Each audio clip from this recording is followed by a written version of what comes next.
Alright, well, we're back out here today.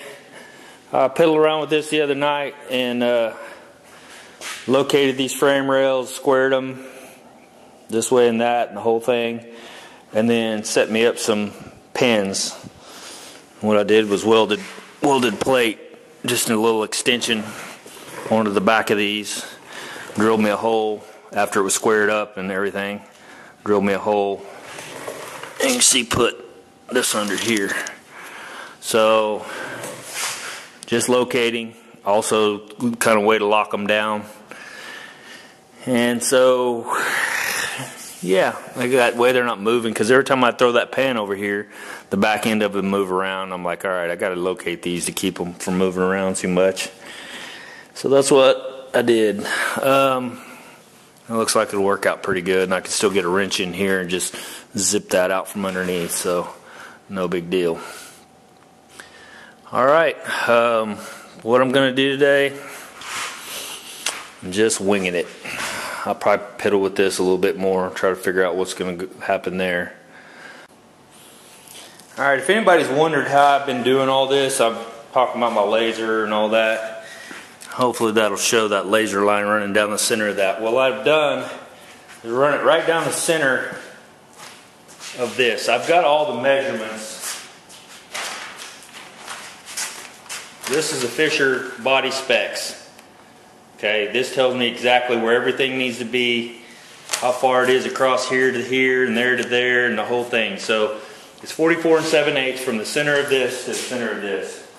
Well, I've got my pin centered here. So for me, because it's so hard to try to put this here and come over here and try to get, you know what I mean? I'm only one person, so you see that moving back and forth. So I can stay here and move it over until I see the red hit, and always push this in this way as far as I can, because that's got a little bit of slop. But as soon as I see it hit the red right there is where I need to be. Now I can look and say, okay, I'm 44 7/8. I know I'm moving it around. Right there is 44 7/8. So you see that, hopefully that shows that lighting up red. That's how I've been measuring a lot of this stuff. Haven't really said this before either, but I'll show you. Let me back this up. So before when I started making this frame jig, first thing I did was found center of everything. And let me take you off the tripod. You can see I've scribed lines in the very center of this, all the way, both sides, all the way down. Okay? And then there's a line here. I haven't got it on this side. I need to probably do that, but I had done this for the most part on this side, so you can see here where that comes up. So that allows me to, and I'll show you how I'm doing this. And this may be real basic to a lot of you. You may be like, yeah, we're not stupid, whatever. But if you've never done this, and I hadn't up to this point, it might be interesting for you. So these things are really not that expensive, these laser levels. And this will go this way, goes up and down, and it's got these levels on it. So basically you put it where you want it. Let me turn this light off so you can see, hopefully see that a little better.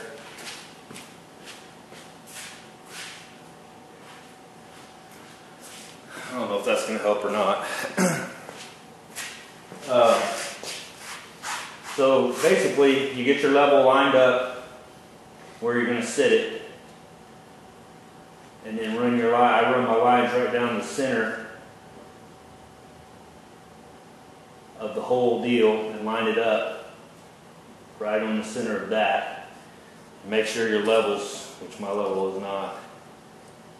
Now run the bubbles here and get the bubbles right in the center where they're supposed to be. Alright, and then, now that I got that adjusted, I can move that to where I want it. Now that tells me that's exact center. Usually I play around with it a little bit more and get it perfect, but I'm just, for this purpose, just trying to show you how I'm doing it. So can see down there that center shoots all the way up onto the center of the of this here. So that tells me that's the center of that as well. Now I can do that from either direction.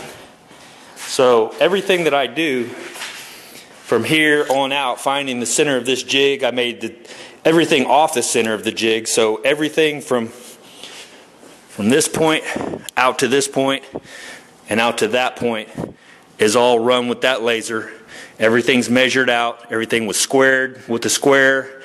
This thing, it ought to be really damn close to perfect. I even compensated for the weld movement in the joints.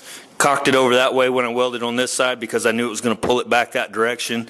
Tried to get everything as good as I could. Then I found the center of these pins. That's 33.5, 33.5 from the center of that to the center of that. That's perspex.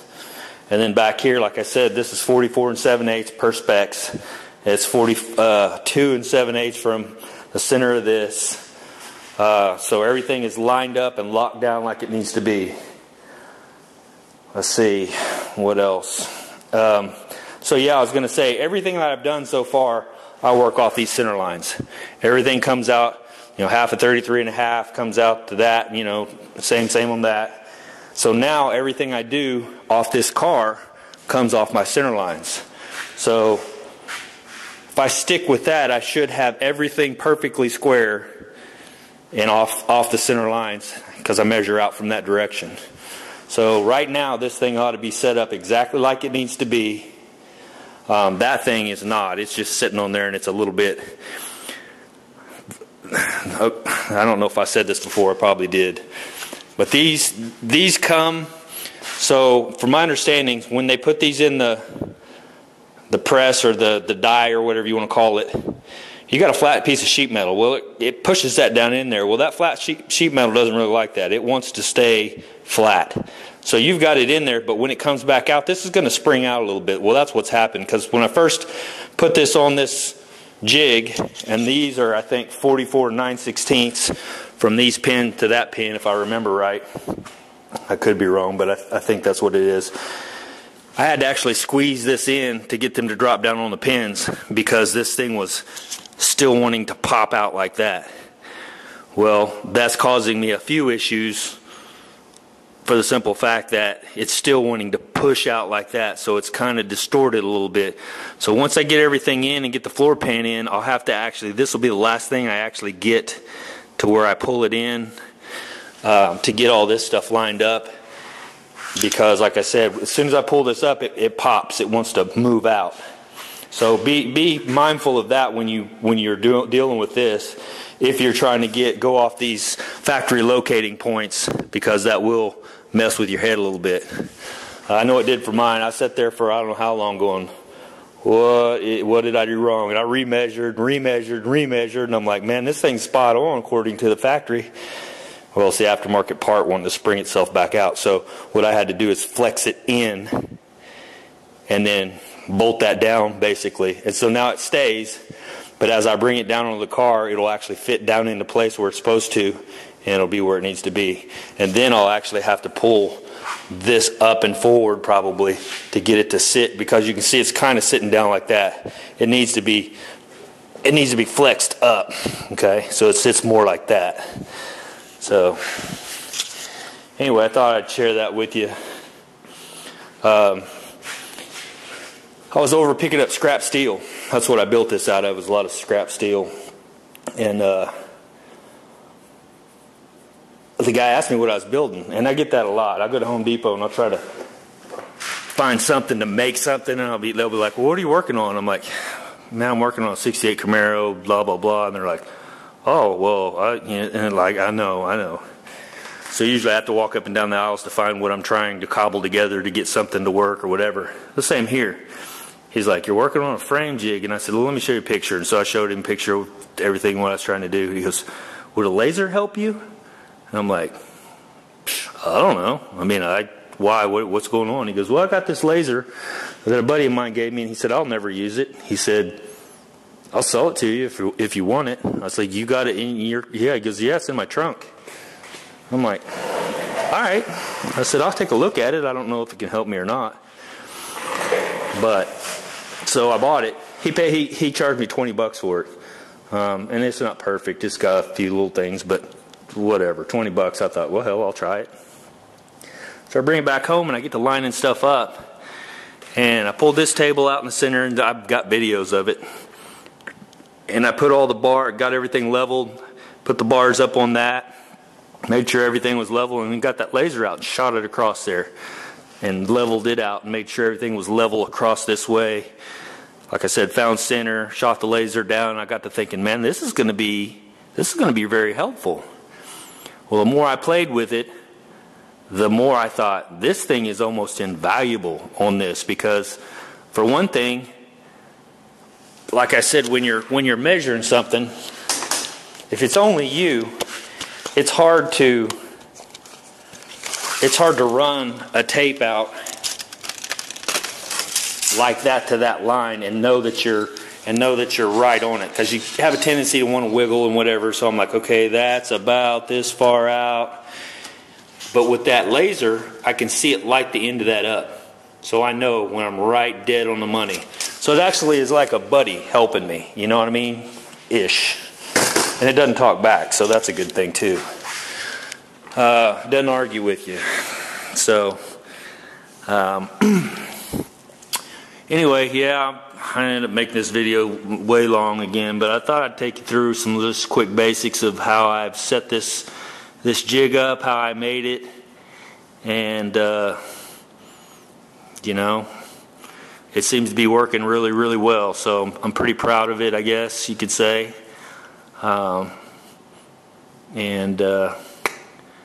Yeah, I think when I go to get rid of it, I could probably sell it and at the very least get my money back out of it. So, and then some probably. But we'll see how the car turns out in the end, and that'll probably bring it value too. So everything's square and straight and nice and tracks right and the whole thing. And you know, this piece of equipment will be invaluable to another 67 through 69 Camaro owner. Alright, we'll talk to you guys later. Alright guys, what we got going on here is I've measured in multiple points. You can see here and found center. Measured from the center of these brackets, that was 45 1/8, so went to 22 9/16. Found center,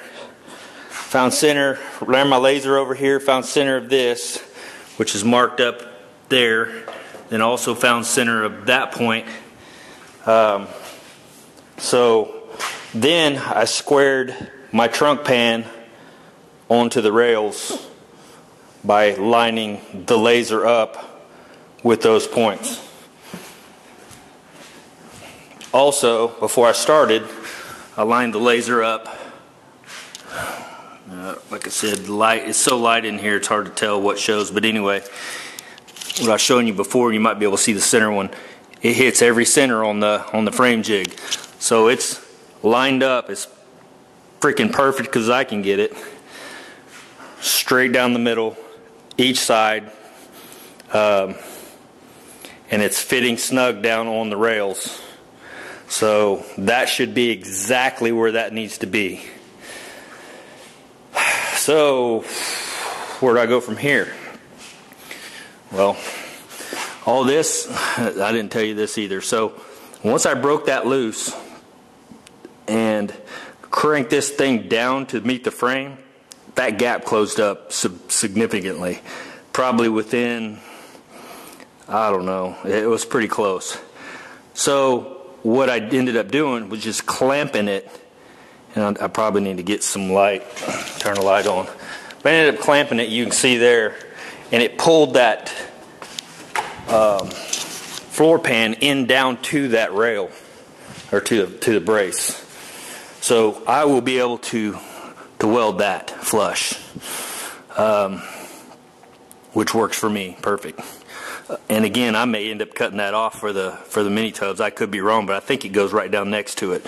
I like to have this on there, but if not, then I waste a lot of time doing this. But anyway, I still got it where I need it. I got it lined up, got everything fitting like it needs to. So now from here, and you can see there's a little gap, I need to actually pull this whole thing down and back, okay, to where all this whole thing actually slides down into place, because it's still kind of popped up in the back. I haven't got it clamped back here, but this is again temporary, just to find my center, mark my center, and then pull it back off and do what I need to do. Alright guys, I got the car set back down in there. I didn't put the floor pan in because I've got all these clamps just clamping all that down to the frame rails and everything. And I'm not going to spin the camera around, but just know that I have a happy face. All that laser work and measuring and doing all that really has paid off. This is fitting really nice. Okay, once that squeezes in there together, that's going to be awesome. Before I had a goofy gap. The rear panel piece, inner rear panel piece, that's fitting. All my laser lines are all lined up with my frame jig, and everything else is freaking like it's supposed to be. Same with this side. Once that's squeezed together, clamped together, it's all good. Really nice fit down through there. You can see here, everything lined up really nice. So yeah, I'm pretty pleased with that.